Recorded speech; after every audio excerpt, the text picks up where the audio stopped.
Hari Om.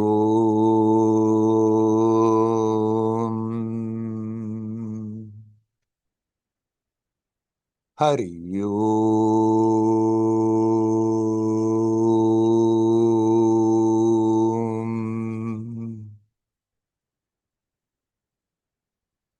Hari Om.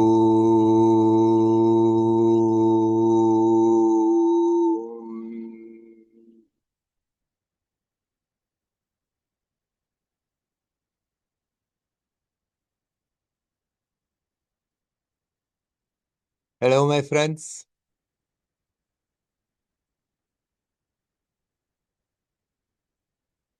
This week I posted on YouTube an interview that an English friend made in February this year. And somebody who listened to that asked me, yes, you were talking about transforming negativity. And she has a practice, a technique, a method that she tries to apply to transform negativity, negative emotions, negative energies. But she's not happy about that method. She feels she struggles, and sometimes it works, but so many times it seems not to quite work. Well, we have to know before we can really attempt to transform anything. When negative emotions, negative thoughts come, before it is possible to really transform them, we have to detach. So this is the first job. We don't even have to think about transforming, but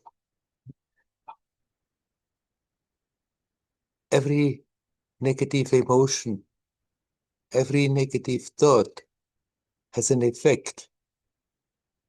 And if we start to observe that, then we can also observe what it is doing to our manifestation, something I have been talking about a lot. See what it is doing physically, see what it is doing energetically. See how that negativity has the tendency to cramp up the whole body or different parts of the body. And the way to learn to let go of that is to learn to relax, not to hold on to these cramps.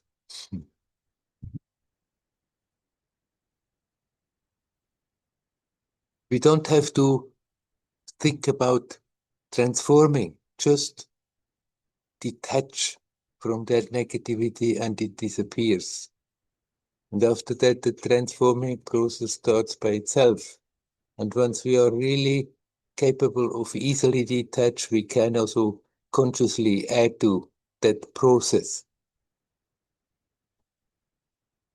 There are different methods offered to transform negativity, but if we are not going for that detachment first, then we keep on struggling. Somebody can try to transform and sometimes it works and it struggle. And sometimes one may get the upper hand, but still it doesn't really affect the habit of getting into that.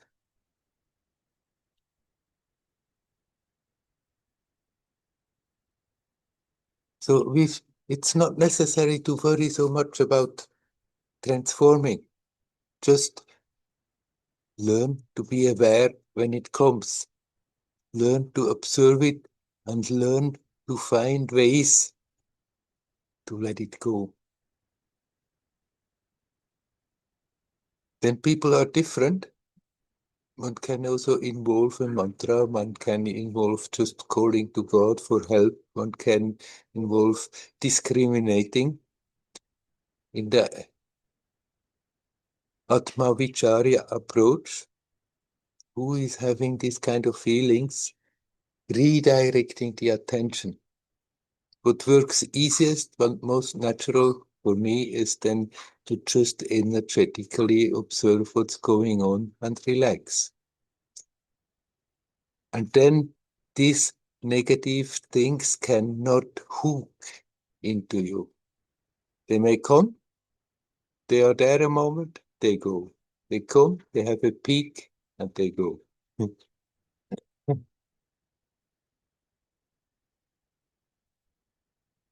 That detachment is the absolute necessary first step before real transformation can happen. With certain methods, we can struggle and it works a little bit, but it doesn't go very deep. Momentarily, it may be a success.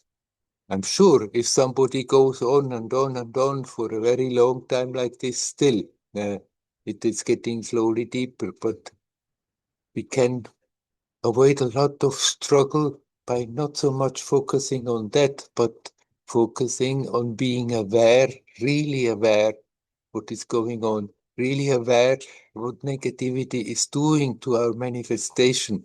Observe how it is affecting the body, how it is affecting the level of energy, how there are knots in the flow of energy, and learn to relax that, learn to let that go.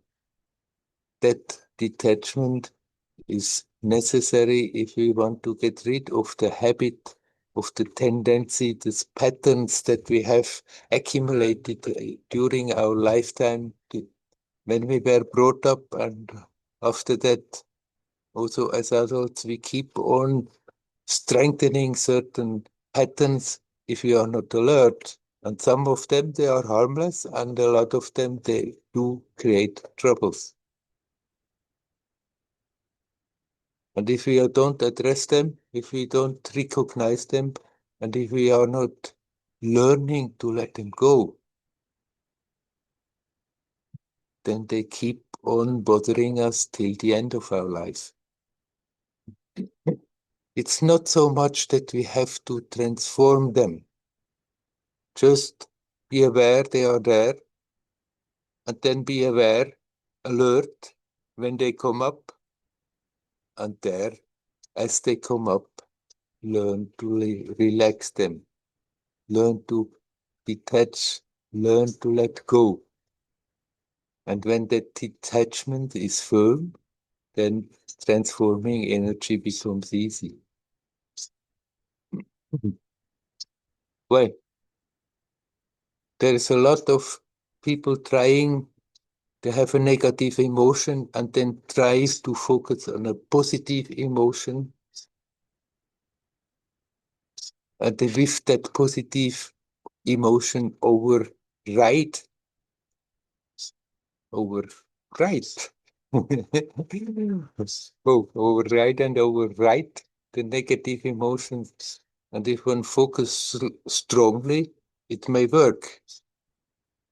But it's always a fight, it's a struggle. We need not even go into this fight. It's much easier if when negativity comes, that we accept, okay, it's there. There's no point in denying it has come. The old habit is there, it pushes that up again. Accepting that, then we are not wasting our time struggling. But if we are then observing on the different levels what it is doing to our experience right now and learn to let go, learn to relax, then they start to disappear. It's not a hard struggle. It needs just that sincerity and that alertness. So, my friend, whatever method you are using that seems not to be pleasing you, you can still use it playfully, but focus more on that first aspect that needs to be done. recognize that negativity, see what it is doing to your experience right now, physically, energetically, and learn to relax. And then the emotional, intellectual will follow easily. But if you are capable of letting go negativity, then we need not even transform it. Then you are free at that moment.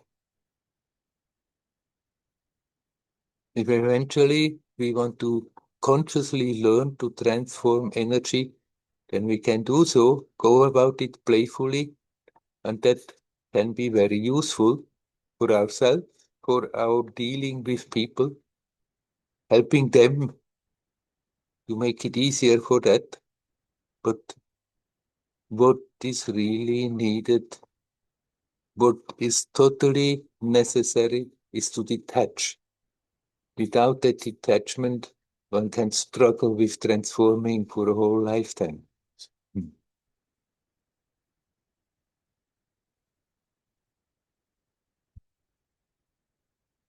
Now, Marie has written also after listening to that interview, something that leans on the same. She understands it's necessary to be aware of the flow of energy. Understanding that everything rides on that life force. Every breath, every emotion, every thought, every action is riding on that life force. So giving attention to that life force, to the prana, is one way of really touching life itself, the timelessness of the now. Now, basically, the question of Mari is the intent to be aware of that life force. Can that help us to withdraw the attention from all the unnecessary daily worries that we are keeping in the mind? Yes, of course, it can help. It's one way of redirecting the attention. You can ask the question, who is feeling this? Who is having these worries? You can inquire and you come to the same. Or you can just intend to be alert. And then whenever you remember, when you become aware, the attention has wandered away again, bring it back to that sense of presence, that feeling of being alive, of being conscious here now.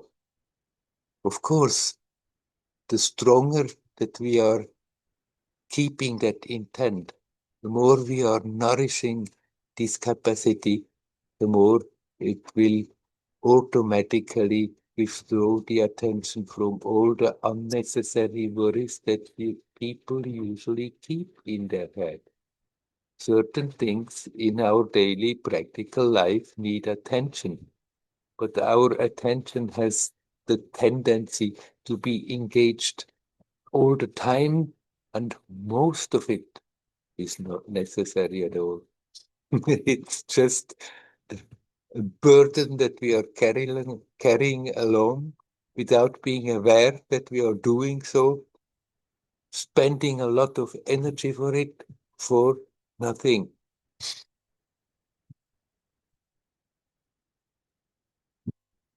And yes, Mari, that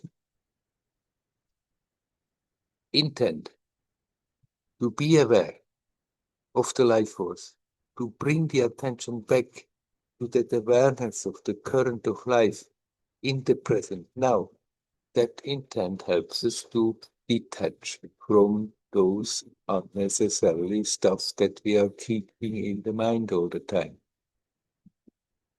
We keep it in the mind, most of the time not even conscious of it, because we think those things are very important. And when we have a good look at it, then most of that stuff is not important. We just carry on and on and on. And somewhere there is an interest in it. But if one really clearly watches what is going on in the mind, it becomes very quickly clear. Most of it is not necessary. We can learn to not do so. We can learn to turn the attention away and let go of that habit more and more. And one way, certainly, is to turn the attention to the life force, to the awareness of the life force, to the awareness of how everything that is manifesting can manifest only because the prana is there. Equally much as because the consciousness is there. And we can focus more on consciousness. It's one way to turn away and come back to the source. We can focus on energy. It's another way. They meet. The more you do one, the more the other one is flowing into it anyhow. So yes, definitely.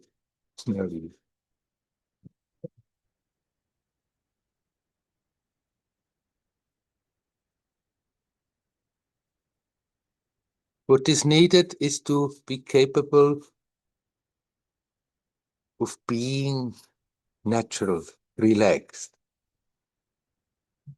not so much of developing abilities, not so much even focusing on transforming things. The ability, the ability to just be. And those things that come and want to pull the attention away, we can learn to let them come. When they want to come, accept them, observe them, and let them go, and they don't create problems. The problem comes that we are hooking into it, getting attached to it, feeding it, keeping it alive on all the levels, keeping the body tense, keeping the energy stuck, mentally, intellectually, going round and round the same thing, holding on to. Or then we become aware of it and we don't want these emotions, we don't want what is happening, we fight it, we try to transform it, we try all kinds of methods to deal with it. We can deal with it a step before that. Learn to be aware. Learn to be aware when it comes. Learn to become aware how it's gently building up. And when we are catching it there, we can just observe it, not fight with it, not struggle with it, accept the emotions, accept negative thoughts. When we don't stop those thoughts, when we don't fight with the thoughts, sometimes it may be horrifying what kind of thoughts want to come through our mind. They don't come simply out of our own personality, out of our own self. We are also picking up a lot of thoughts that are going through the atmosphere. So we can accept them, see what the tendency is when they come, what they want to do energetically and physically and emotionally. Sometimes first are the emotions and then the thoughts start to ramba, ramba, ramba around. Sometimes there are first thoughts and then slowly an emotion builds up. But if we see that process, we can just relax. It may still come a little bit, but it won't create harm. It comes, it's there, it goes. That detachment is essential prior to even attempting to transform anything. First, we have to firmly be rooted in that detachment, and it's much more helpful to put the attention on that level. And then if one still wants, can all along play a bit with it, play with transformation, but not take it so serious. What matters first is the detachment. I repeat it to really hammer it. Without that, transformation is momentarily, but we cannot really get rid of the tendency, maybe after a long, long, long struggle also. But if we are observing and see that tendency, it's in a very quick and much more gentle way, it can start to dissolve. All right, I'm stopping about this.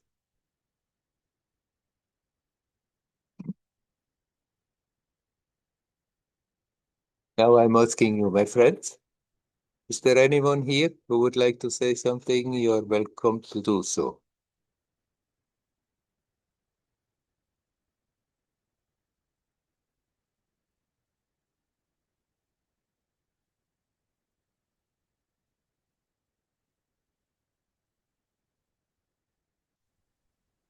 Hello, Yo. Vikas. Hello, Werner. Werner, it is just I'm just sharing. Last week I was in Amrita Ashram, Mhm. and I had good chance of meeting Amma for like staying in ashram for 6 days, and I met her twice. So first day I met her, and I told her that Werner has sent me. You So told her what? I told her that Werner has sent me. Ah, I see. So she was happy, and people over there were also happy. And she gave me one apple and told me that, okay, you come again next day.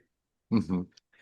Obviously, next day they were not allowing me to visit, but somehow I managed, and I had my questions.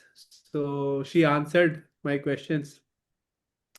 And but what happened is uh, after that, obviously, when in presence of Amma, there is lot of blissful feeling. Like when I am chanting my mantras, it is going very smooth, and I there is no other thought, and I feel so much of bliss.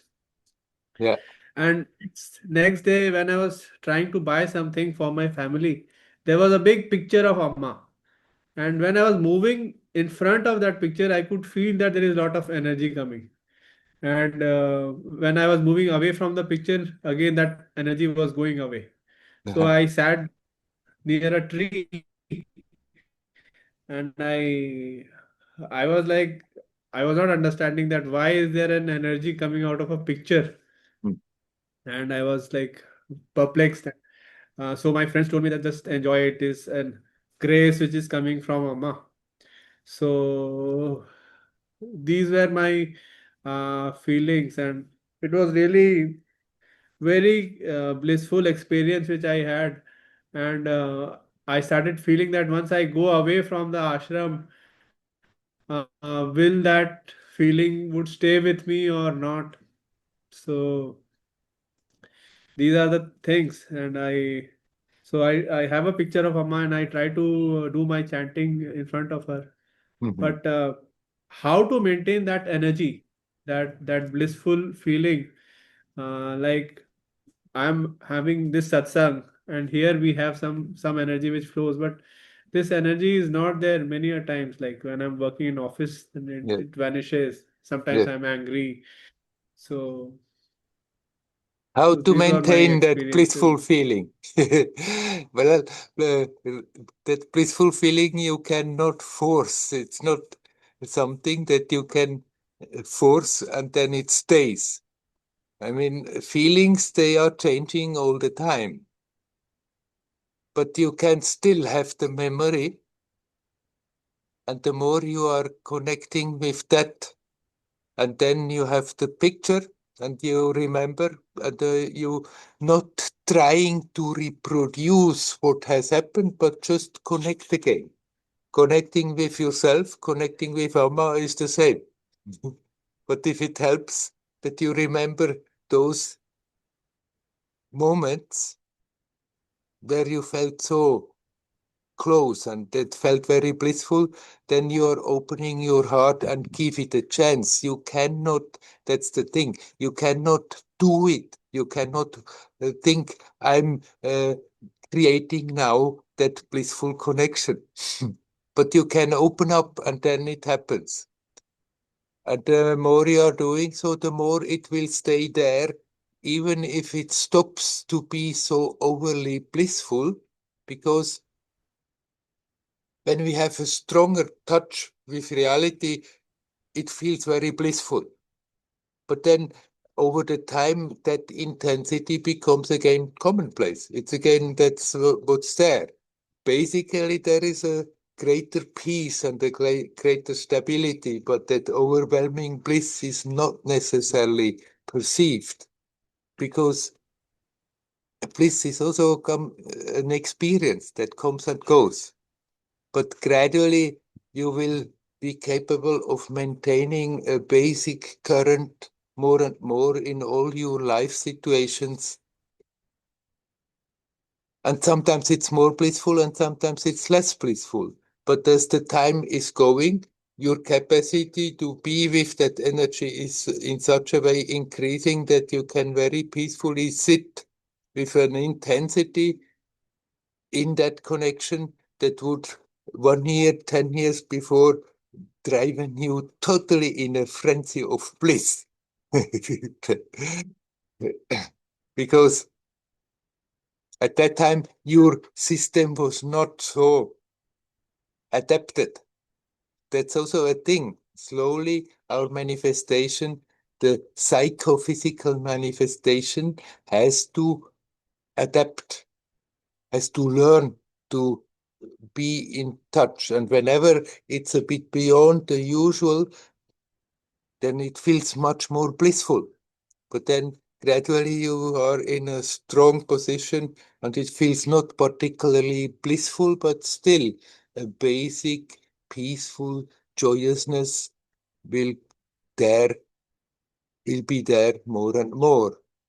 Then sometimes it's disrupted by whatever is happening. One can react and get and completely forget, but as the time is passing and you go on practicing, you go on consciously connecting, then gradually it gets firmer and firmer, and the circumstances can unbalance you less and less.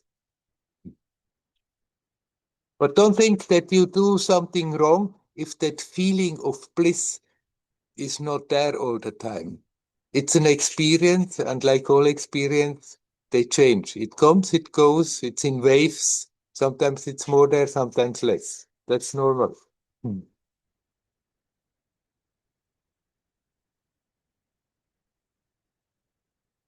Uh, if you want to say something, I think you have been kicked out and now you are muted. You have to unmute. Yeah. So I asked her that should I continue chanting my mantra? So she said yes, you should continue. But the other sadhaks told me that maybe you should get some initiation from a guru that will help you to progress faster. Hmm. So, but since I'm doing this chanting for last 3 years and it is helping me, so is there a need to change a mantra? No, you can very well continue with that same mantra.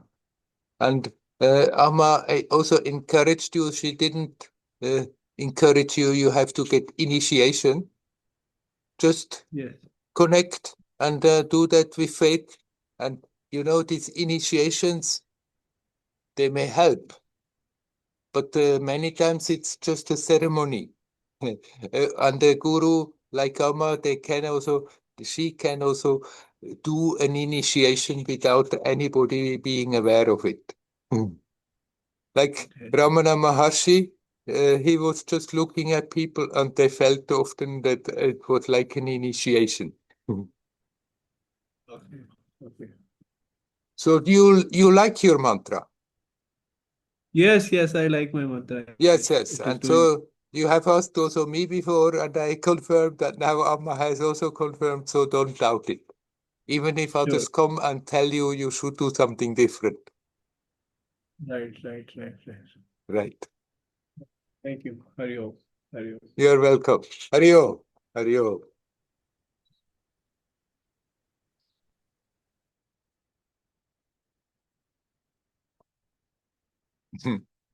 That is something that is happening to sadhaks all the time. Other sadhaks around, they always come and tell what one should do. They have some ideas what is best and what is not best, and then they want to impose that on others. While people are different and everybody has to find their own story. Every story is new. Every story is unique. And so one is well advised to learn to feel for oneself what feels really right from the bottom. And then not too much with intellectual doubts disturb it. But others will come and they have their ideas, whatever they have learned, whatever maybe they have experienced, but often it's just things they have learned and believe, and they say, no, no, you should do like this and you should do like that. And we have to learn not to take it serious. If somebody comes, we can a moment feel out, does it resonate? If it resonates, we can stay with it and see whatever idea comes there, whether we can integrate in our path, in our practice. But if there is the feeling, no. If there is the deep down awareness, hey, my path goes like this, and some people come and tell, do that, do this, do that, and it doesn't resonate, we have the right to just ignore it. It may be right for them, maybe, maybe not even for them. But people, this is a thing that with sadhaks, they always want to tell others what they should do and should not do, what is right, what is wrong. Everybody should put that energy back to oneself and look for ourselves what is right. And if there is a doubt and one can confirm with a teacher, so much the better. But not let anyone who comes along and tells you, but it would be much better if you would do this instead of that. Uh, we have the right to just ignore it. It comes, it goes, puff of air. That inner guidance is always there. And the more we are learning to have confidence in that, the stronger it becomes. And then that is much more important than what anybody else around is telling. Okay. Is there anybody else who would like to come, say something? You're welcome.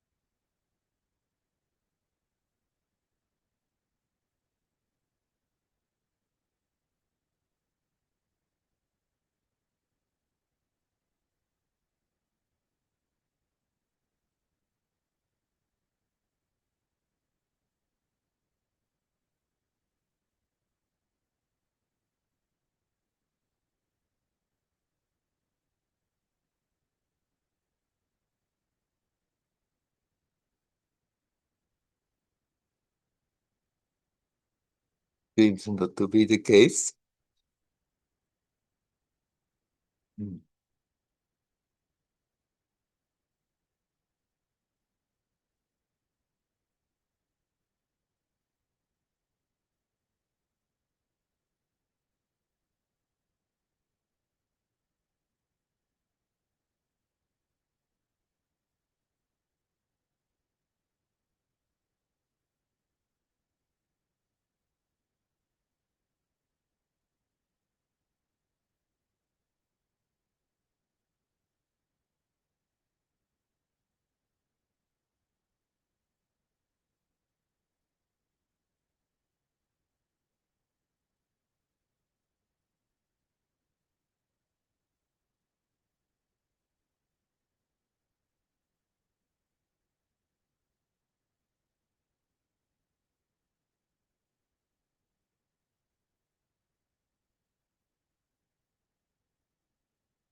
Sometimes it's good to just sit here, be quiet, and feel connected.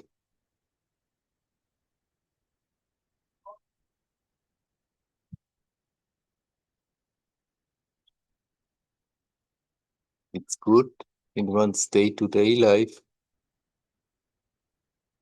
to have time for this. It's good to have time sometime where we are not busy, where we can just be and connect in one way or another. Maybe simply keeping quiet and feel that connection. Or then practice a certain technique, breathing practice technique, a mantra, self-inquiry. But it's good to have those gaps in the activities. The tendency is then, when we consciously do so, okay, now it's time to keep quiet. That all the things that are happening the whole day long want to come back and broom, broom, broom, broom.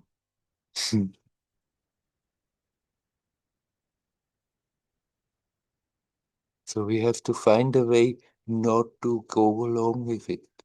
We don't have to fight with our minds. If we fight with our mind, it's an endless struggle. But the mind is not something else. There is the mind and there is I, and there are two opponents. This mental stuff is coming out of our own self. So we are fighting with ourselves if we are fighting with the mind. But when it comes, we can learn to be really conscious of it. What is making it difficult? Because the tendency is when we are trying to keep quiet and then the mind starts and a story comes up, we forget about it and go into the story and then suddenly become aware, oh, I've been going all over the place, sitting quiet in a place, but mentally roaming about anywhere.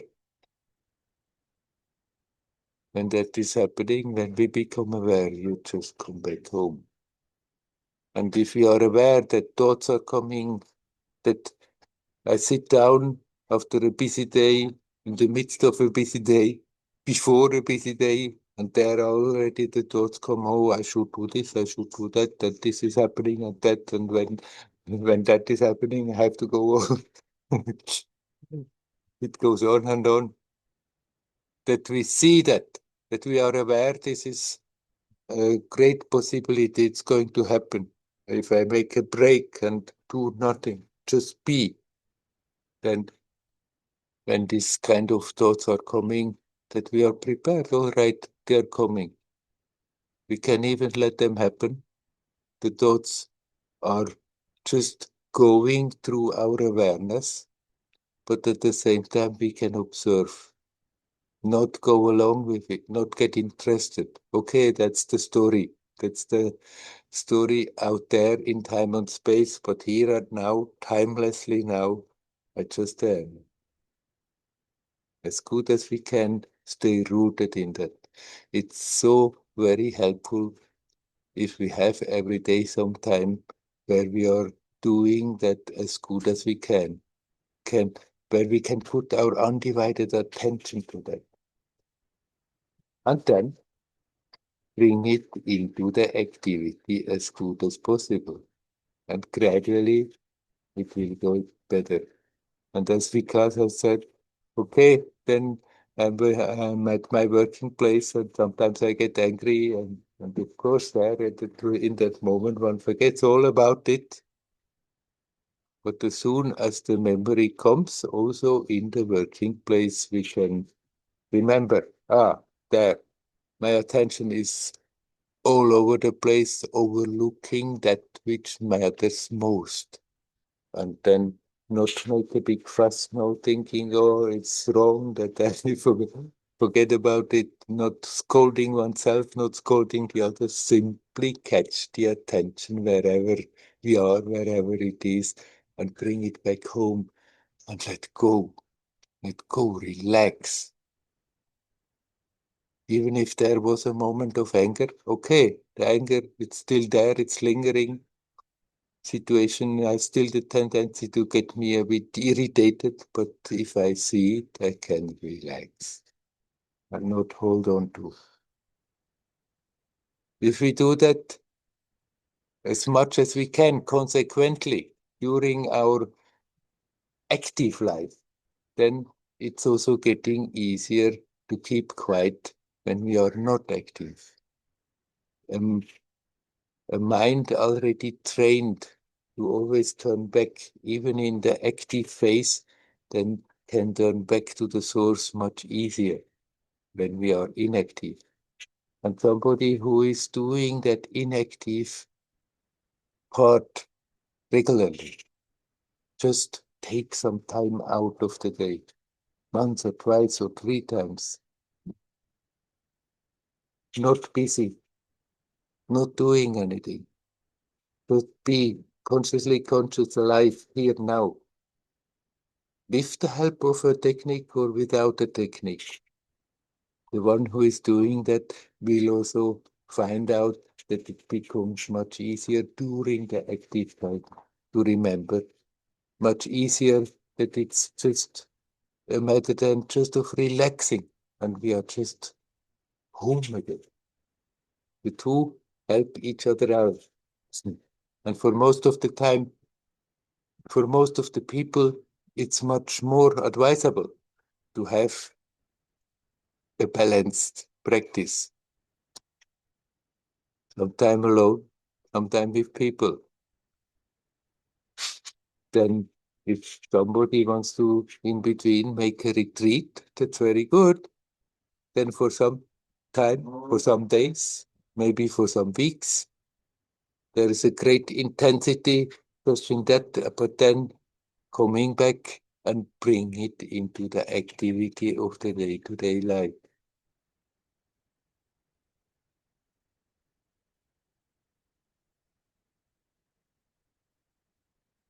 What we are looking for is here.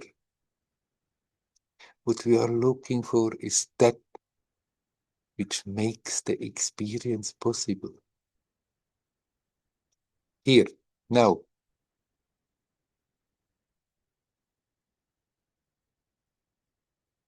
Because of which we are conscious, because of which this experience is there, because of which we can breathe, because of which we can hear, or think, or feel. That base, that pure consciousness, that pure energy, that pure love is never ever absent. And we can come back to that all the time.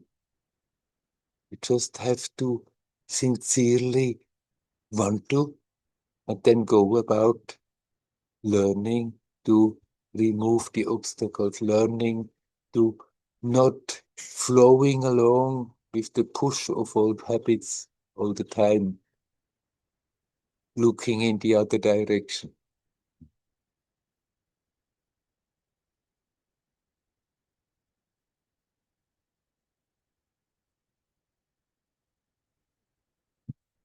And for most of the people, it's most advisable and productive to have that balanced program.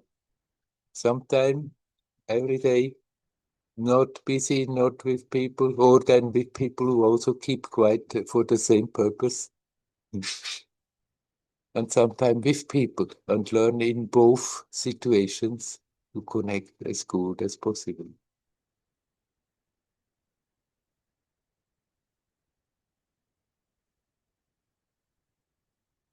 Everybody yearns for that.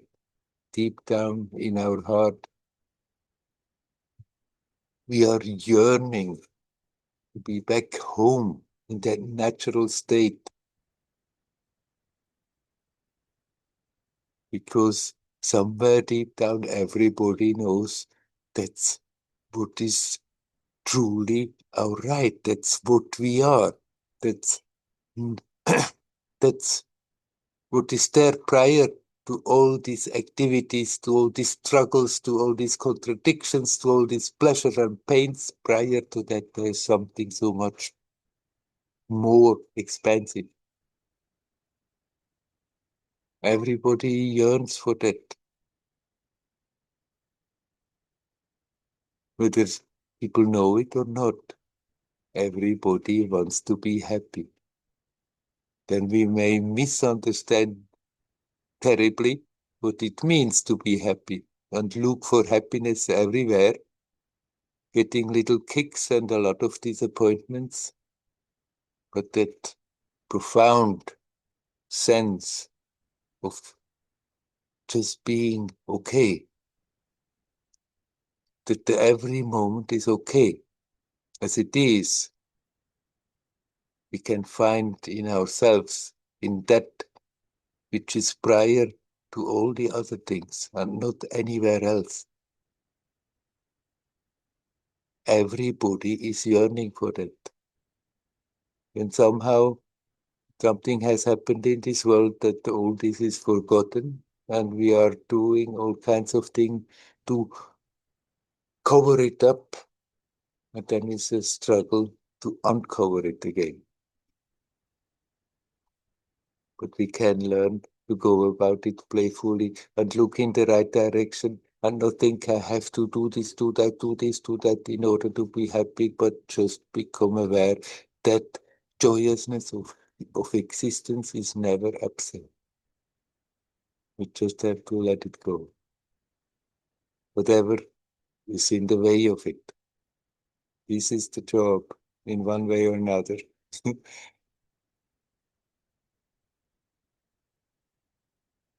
It's good to remember when we sit quietly. It's good to remember when we are active with people. And there are confrontations, and there will be confrontations. This world is like this. There always are confrontations. When there are confrontations, then if we can have that presence to remember there, we can learn to see how unimportant most of the time everything is. That we're getting upset and excited and then ruffle our feathers and do. While at the same time, there is that aspect absolutely not affected by whatever is going on. And that yearning can become more conscious, and we can more consciously intend to look in the right direction. And if we intend that, then the memory comes, oh, look where your attention is going. And there the only way is to categorically deal with it in such a way that we redirect the attention back. How we are doing it doesn't matter. People are different. Whether we are doing it within the framework of a religion or not, it doesn't matter. Just learn to connect with that which is. For that, these moments of simply being quiet, doing nothing in particular, just being conscious of being conscious, just being conscious of being alive, just be aware of that sense of presence that is prior to everything. That is very, very useful.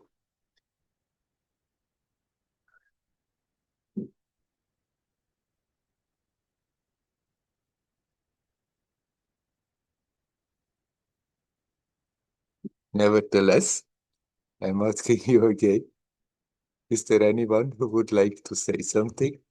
You're welcome to do so.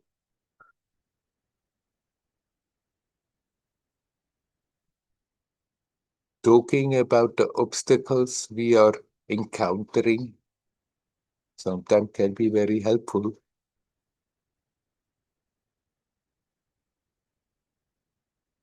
To have a necessary understanding of the situations that makes it easier to do what I have been talking about, to just be, to just let go, to just relax.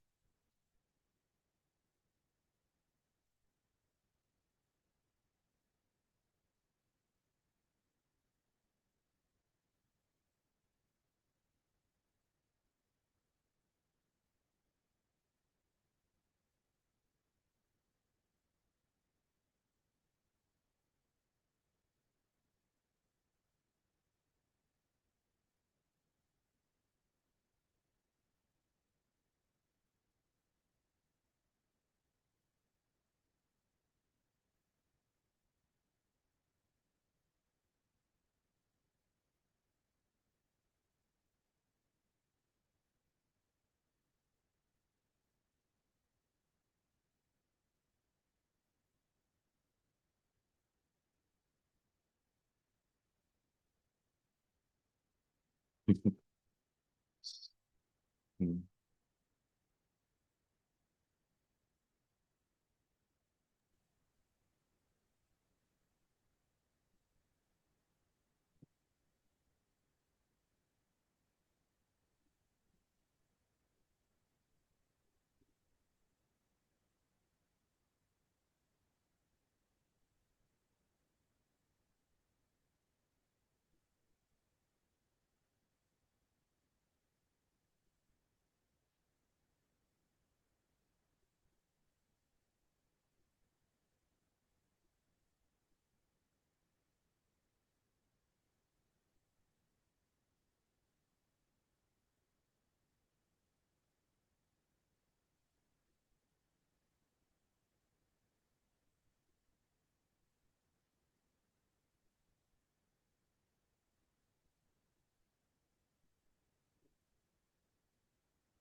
Learning acceptance is very important. And some people mistake that and think acceptance is weak. If there is something that we don't like, we have to fight. And sometimes it may also be right. But to be capable of accepting situations, external situations, and also psychological situations, is making us strong. Because we can then deal with the situation without wasting a lot of energy resisting the fact of the experience. And even if we don't like it, it's still a fact of experience. And resisting facts, fighting with facts, is misery, is making us suffer.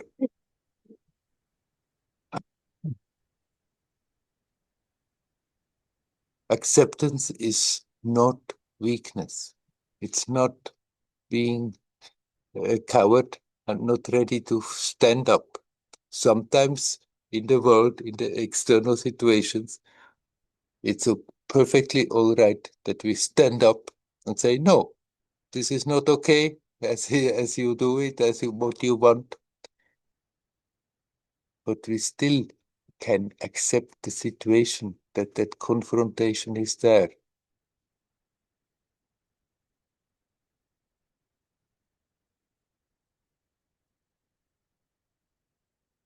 Now there is such a turmoil in this world. There's so unwholesome energies on their way and doing a lot of trouble. And we can feel miserable about it all the time, or we can accept it is as it is, but not get sucked into it. We can have the strength of acceptance, of not losing our energy by resisting against the fact of experience as it is. In difficult situations, of course, somebody who has never tried, they won't be capable of just accepting. But we have been training now ourselves in times where it's easier. And then the more we do so, the more we are capable also in more difficult situations, instead of resisting and fighting and puffing away energy for nothing, basically accept the situation. And then in that clarity, in that acceptance, we are also much more powerful to somehow bring our own creative, beautiful energy into the situation. If we don't accept, then we struggle and we are curtailing that energy much more. But if we learn to accept from moment to moment the fact of the experience, then that energy is not being wasted. And that doesn't mean we should be passive fatalistic. Still, we can bring our positive energy into the situation in a much more beautiful and powerful way than if we are struggling against what is. And so it is also in the mind. We may decide, okay, this stuff, this story, I don't want to carry it along any longer. And still, in spite of that, the story comes and the thoughts are going around it and the emotions come up and it doesn't leave us in peace. And then we struggle with it, we try to push it away. And all we do when we do that is pushing it again back into the subconscious, and there it still keeps on nagging and waits for a chance to come to the surface again. But if we can accept, okay, I really, really don't want to hang on to the grudges that I keep with that memory. I really, really don't want to hang on to those things that eating up my energy connected with that other memory. I can decide I want to free myself. I want to let go of it. And in spite of the decision, it may still come back, and there we can accept, okay, I observe, I detach, I relax, I let go. And sometimes it feels, it's gone. And then suddenly, maybe another day, same stuff comes up again in full force with full emotions. And one thinks, oh, it didn't do anything, but it did do anything. But some of that stuff that we are carrying along is so heavily loaded with emotions, with energy, that is somehow woven into it, that is locked into it, that even if we observe, even if we let go, even if we detach, it may not be completely gone. But certain issues may have to come again and again. And there, again, we can accept, okay, it's still there. Some more work is needed. If I don't want to accept, then I spend my energy fighting with it, and it doesn't go. I may flush it away for the moment. It will hang on in the subconscious, unresolved, and come up again.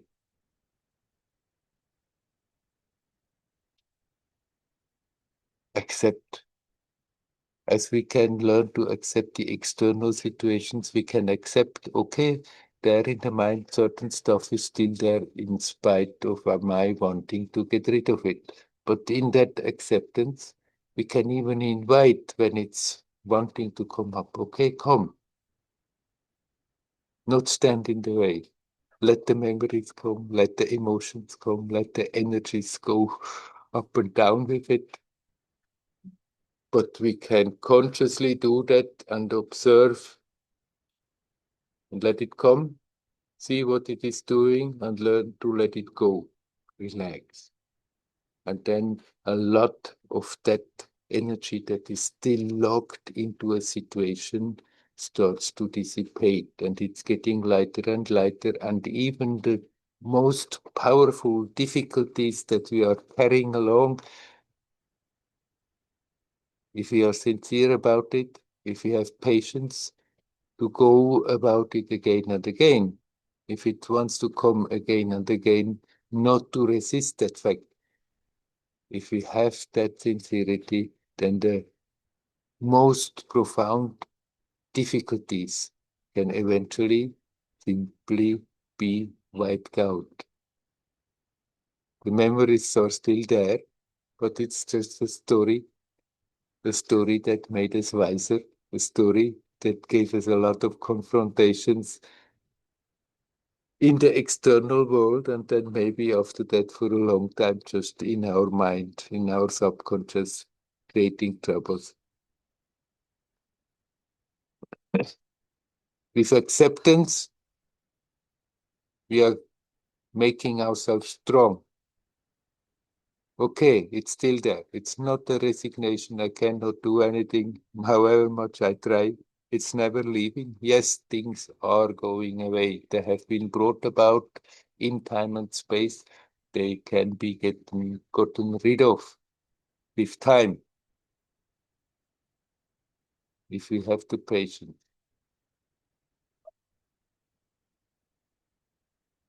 Acceptance is very paramount. If we fight with the circumstances, if we fight with them, oops, sorry, there is a scorpion ant eating my food. Okay, it's gone. These are ants that are quite painful. Acceptance is helping us to have our creativity, to have our strength, to deal with the situations in such a way that we learn and grow, that we outgrow certain things. After all, that's what we have come here for in this crazy world. Have the possibility to have confrontation, learn, grow, outgrow.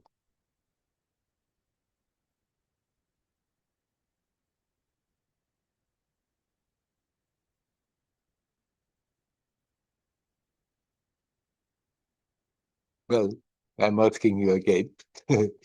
Is there anyone who wants to say something now? You're welcome to do so. Yes, I would Hello, like to. Anita. Hello. Um, no, I'm not sure if I shall ask something what you just said or something else was coming up before. Maybe I do both. Yes. Yeah, the thing with the acceptance is beautiful, and at the same time, I discovered lately that I would often of course, not accept situations and confrontations or things that are coming to me in terms of relating with people. And I would judge and say the other is wrong and that's bad what the other did and so on. And so I would react, but lately I don't do that. I stop and just not only remember who I really am, because I did that also. Even I put on um, some talks from you, to calm me down. And it wouldn't work. No, I mean, for a little while, but then it went on again. And so, like you say, see what it's doing. Yeah, and then I did that also to see what the feelings are coming up and then stay and see what the problem is, not in the other, but inside myself. Because the other is a mirror, and this is for me. It looks like it's really true every single time because I'm projecting my stuff onto the other people. Or I could also say that actually these situations and yeah, these things are coming up in order to see, okay, where am I not loving myself? Because I think it boils down to that mostly. It's that not I'm not accepting, I'm not loving myself. And this I see through the other. And it's a good one. Yeah. It's not easy because I'm so used to, project things on the other. Mm. I never said it's always easy. But that's at least we can have that basic understanding and intent, and we can attempt to do so. Sometimes we may not be so successful out of habit, and the old habit just takes over. We completely forget and we'll go into it. But once the memory comes back, then we can remember, okay, I need not hold on to neither judging myself, neither judging them, but just see the situation, observe the memory of the emotions and whatever has happened, and put the attention on that level instead of trying to resolve the problem on its own level, of the level of the problem. Come back to that which makes it possible. And then even strong habits gradually they give way, that it becomes easier.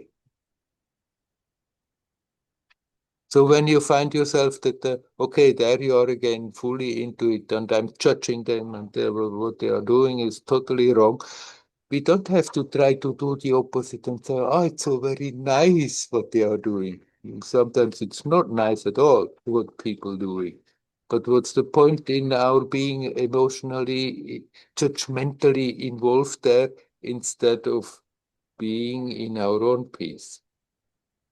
We still can see, okay, that is totally wrong, what they have been doing, and not somehow try to artificially make it good. But we can also learn to understand that after all, I'm doing a lot of things that basically I don't want. It's just somehow out of habit, out of the old conditioning, and people who are not conscious, they live mainly like this, that they have put up their thing very early in their life. And after that, it's just going on automatic, and situations have very predictable reactions. And you can understand, after all, they just don't know better.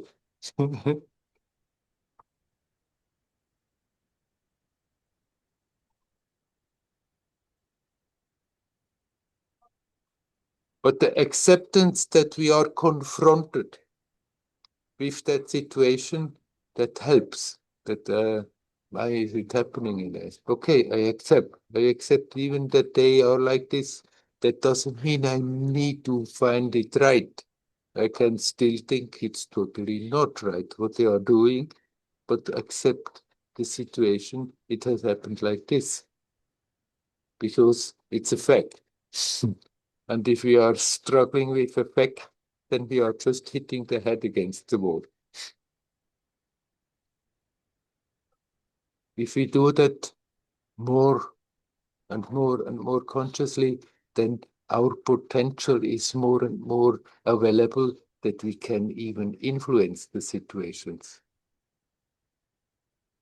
But even if that is not possible, we learn not to be pulled into negativity ourselves by no matter what is happening.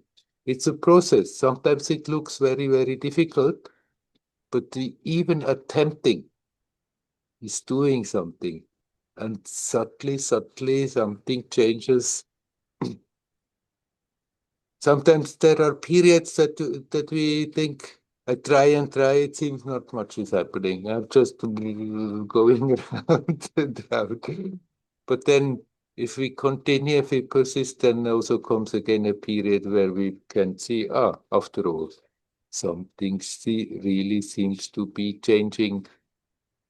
Certain stuff that keeps on bothering me and nagging me is simply not more there.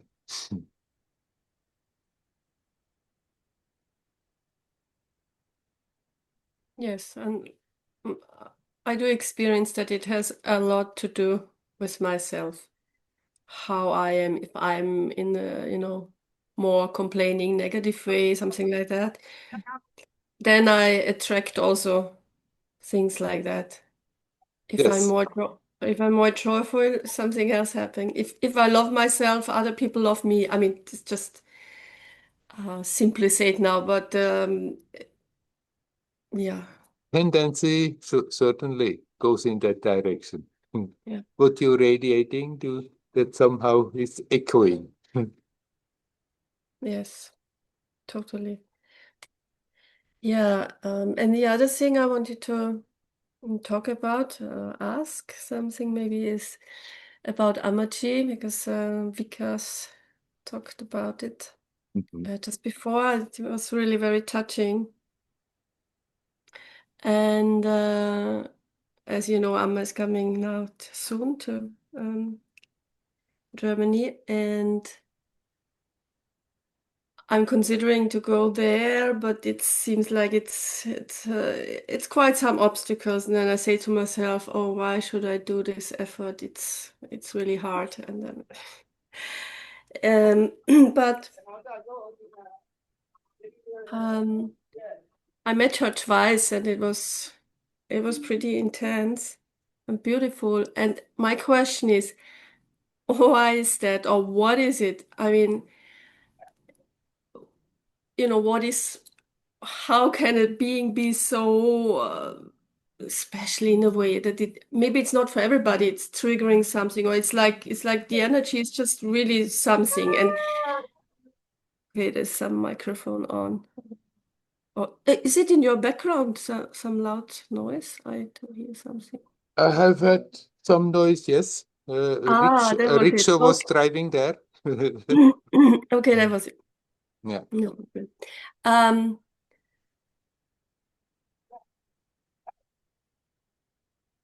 what is the question really? Yeah, how is it possible, or what's the, Yeah, how is it possible that I mean,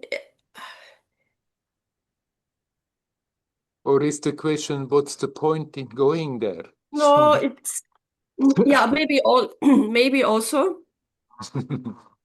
And yeah, how is it that a person is having this, I don't know, this vibration, or this very special, I don't know. Is it because she's so much in the here and now, or I don't know what is it, and why is it not for everybody the same? Probably it's not for everybody the same experience. when one meets this person. Hmm. And so, can you tell me something about it? Yes. Essentially, we are all the same.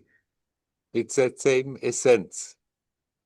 But of course, in manifestation, how it is manifesting, it's very different. It's very different from one person to the other. You are meeting on the road. Essentially the same, but how it is manifesting is different. And I have mentioned a number of times that previously I used to think that we have to struggle, and then suddenly it explodes, and that's called enlightenment, and that's basically the end of the story. And then that's all one. And it's not like this. It's it's all one. All is the same. And in that all oneness, there are myriads of beings. But those beings, they are not separate from that all oneness. They are one with the all oneness. But the experience, the awareness of that keeps on unfolding. What creates a difficulty here is not really the plurality, that there are many people, that there are many things, that there are differences. What creates the problem that we feel separate, that we create that sense of separation. But in reality, there is all oneness, but in that oneness, there is also the multiplicity. And there is a being that is essentially the same as you and I, and yet it has its own uniqueness. And that experience of that essence keeps on unfolding. And along with the experience, the power of it keeps on unfolding. The love keeps on unfolding. And so there is a being that can come to this world who is already bringing along such a different level of power and awareness than most of us bringing. And so it's not astonishing that it's a difference then in manifestation, as that being brought, project in this world, and then that in this human story, that baby grows up already fully carrying that, maybe not consciously, but it's there, that intensity. And so naturally there is something that can radiate there that is would be too much for somebody else, that they could not stand it. And when there is an intensity manifest like this, it's not surprising that people have different reactions. We are approaching such an intensity, and then that which is in us comes up. And it can be positive or it can be negative. It can be blissful or one can get quite ruffled by it. It's not that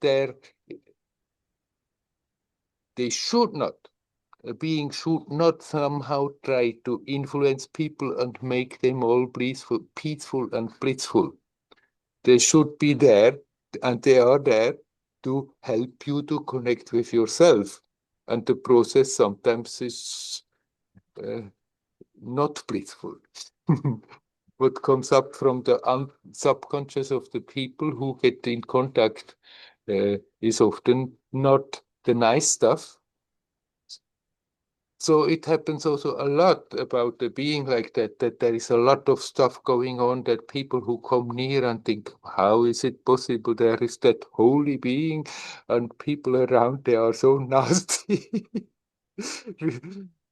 But people who hang out with a being like this, they are not hanging out because they are holy, because they are on the way. They have to work out stuff. And sometimes nice stuff comes out, and sometimes not nice stuff comes out. Gradually, it should be that the not nice stuff is diminishing and the other, but then each one is going on their own speed. but that there are differences energetically what is manifested of that same essence. The essence of Amma and you and me and anybody is the same. But how much the intensity of how much is experienced and accordingly of how much can manifest is different from one to another.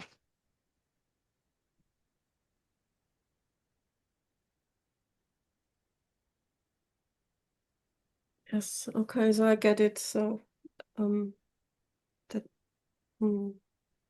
that she brought some really good stuff into this life, and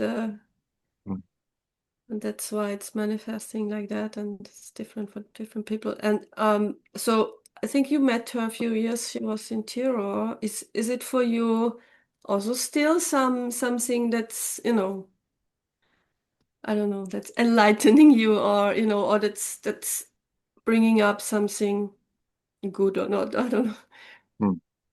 Well, obviously, I'm not feeling the need to be there all the time because I haven't been there in the ashram since 25 years. And yet, if it so happened that she came near, when she came nearby, a few times I used to go and sit there and felt very happy to sit there and when I very benefited.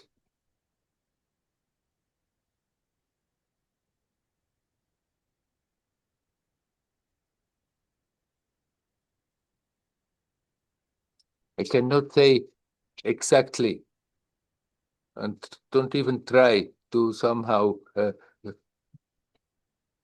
what is going on, why I'm going there. I don't feel that need to go and live there. But if it so just comes along the way, then I'm very happy that is happening and feel enriched by the experience. Sure, definitely. Okay.